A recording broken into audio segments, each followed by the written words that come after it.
bringing it to life. Let's all welcome the visionary director of Got My Eyes on You. Walang iba kundi si Direk Diesel Masiluma.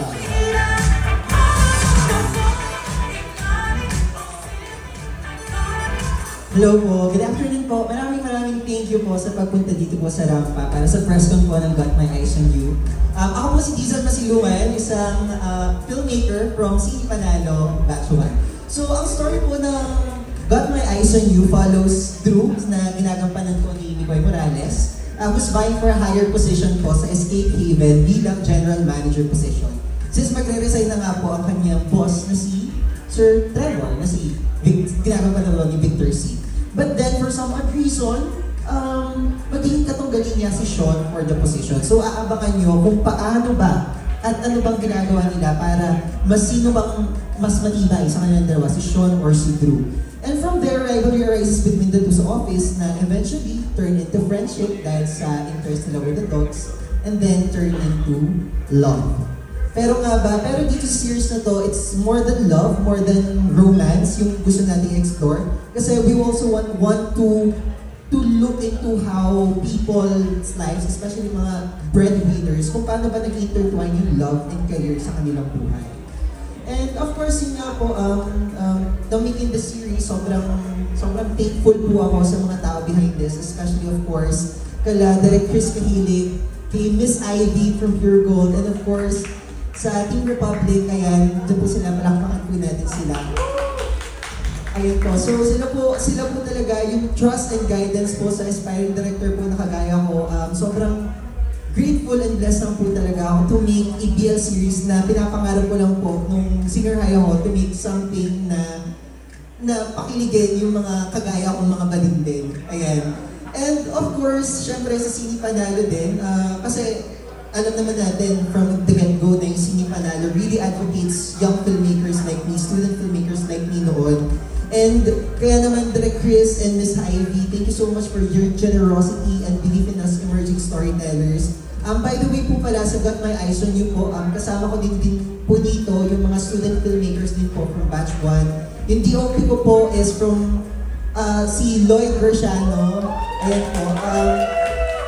Galing din po sila student shorts ng Cine Panalo together with Jen sa pelikula po nilang Smoky Journey. And kasama ko din po dito sa series na to si Anton Acosta na naging editor ko din po dun sa short film ko po sa Cine Panalo sa Batch 1. Ayun po. And some other young filmmakers din po, sila Robert, our camp ops, PD Migo Morales, our PD, sila Ayan, Dom and Julia. Ayan po. Sila po galing din po silang Cine Panalo from the previous year, from this year, 2025. And of course, malaking pasalamat din po sa mga collaborators din po ng mga veterans. Of course, kahit naman po kaming mga emerging filmmakers, din po talaga ng tulong on how really everything works on the set. And with that, I'd really like to thank, of course, yung mga veteranong mga filmmakers din po na kasama namin, like si Mama Paco, of course, Direk Ram, our super duper great na AD, si Sir Paolo Almaden, our sound designer and scholar, sina Sir Rocky Magsino, our colorist. And then syempre, yung mga actors po natin, making this series po talaga, sobrang amazed po talaga ako sa mga actors natin kasi sila po talaga nagpabuhay ng series na to.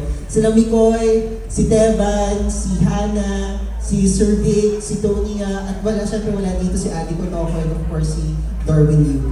Sobrang dream come true lang po talaga ditong BL na to, and I've always been wanting to make one, and with this happening na, sobrang overwhelming siya. And I'm really inspired, and really grateful sa lahat ng mga nangyari. Ayun po. Thank you. Gano'n katagal na sa notes mo yun, Drake? Parang kanina lang. Dinrap ko siya on the way here. Akala ko habang kumakain direct kasi sinusulyap-sulyap mo yung phone mo kanina habang kumakain. Nakakatuwa no, parang ang dating direct, ano siya no, full circle. Tapos, ang nangyari, ano kayo, parang reunion, no?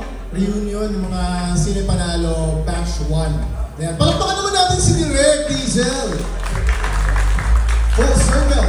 And speaking of the vision, it's time for us to see it in action.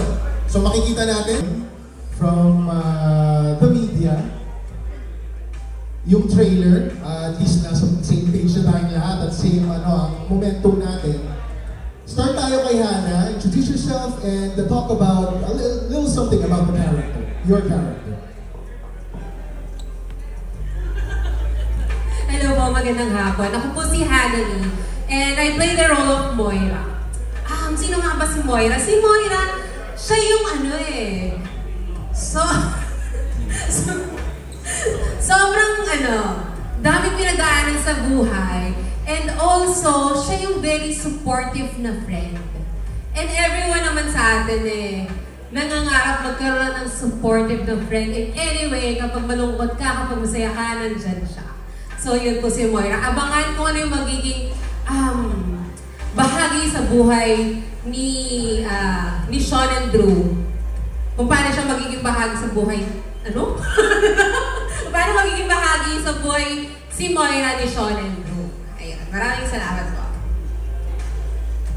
Sige ko yun naman. What's the question, please? Tell us about, just a little something about your character. The character. Si Drew. Nalito kasi ako. Si Drew, si Sean minsan. Okay. Si Drew ay ang napaka-ambitious and napaka-achiever na nilalang. And dahil may mga pakay siya sa buhay, meron siya mga pinoprotektahan at inaalagaan, nagagawa niya yung mga bagay na hindi natin inaasahan kaya niya gawin. But, nung na-meet na si Sean, doon nagbago na kung hanggang saan ba yung kaya niyang gawin. At malalaman natin yung sagot sa tanong na yun sa pagbabalik ng... Ayun. Alright, Esteban? Hello. Hello po. Magandang hapon po sa inyo lahat. Ako po si Esteban Mara, gumaganap na Sean dito sa Got My Eyes on You. And yung character ko dito, siya yung galing sa labas. Sa labas. Hindi, kasi magkakaibigan na silang characters nila even before. So nung dumating ako, nagkaroon ng twist sa kanilang office happenings. And ako yung nagdala ng twist sa kanilang professional careers as well as sa love life ni Drew. Halata naman, di ba, sa trailer. So, ayun. Magkapatid. So, ayun, abangan ninyo kung paano pumasok si Sean sa buhay ni Drew at the rest of the gang. Kung paano niya binaliw ang kanilang usual office hours. Ayun lang. Thanks, Esteban. Victor? Magandang hapon po. Ako po si Victor C. Thank you, Victor. Tony, You're welcome.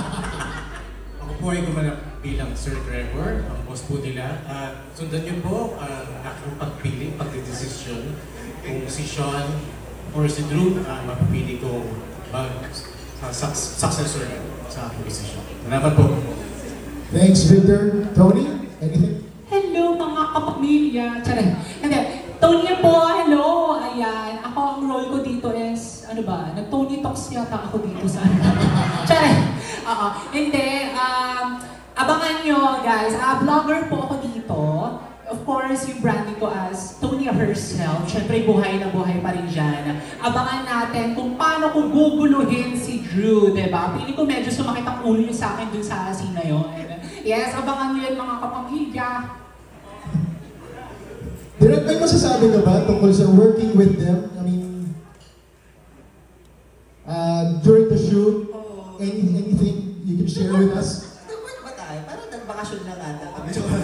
Hindi kasi parang sobrang chill lang yung bonding lang talaga yung namin, yung shooting namin for 6 days. Kasi we're shooting sa resort po kami nag-shoot sa Laguna. So, sobrang smooth sailing lang ng mga pangyayari. And then, of course, syempre with them, parang naging, nag-gets nila yung dynamics talaga no gusto natin makuha between the two characters. And of course, with the help of my AD, si Direk Ram, sila din talaga yung nagpa-motivate sa mga characters, si kay Teban at saka kay Lamiboy.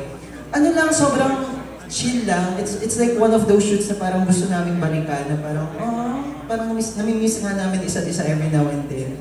Kasi nga, it was just a very chill, happy shoot na happy day lang talaga. Happy shoot, ganyan.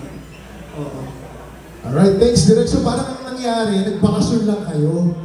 Parang ganun, no? Tapos nagkaroon ng ng Got My Eyes on You shoot. Okay, so kung nabitin po ang lahat sa trailer, you can always watch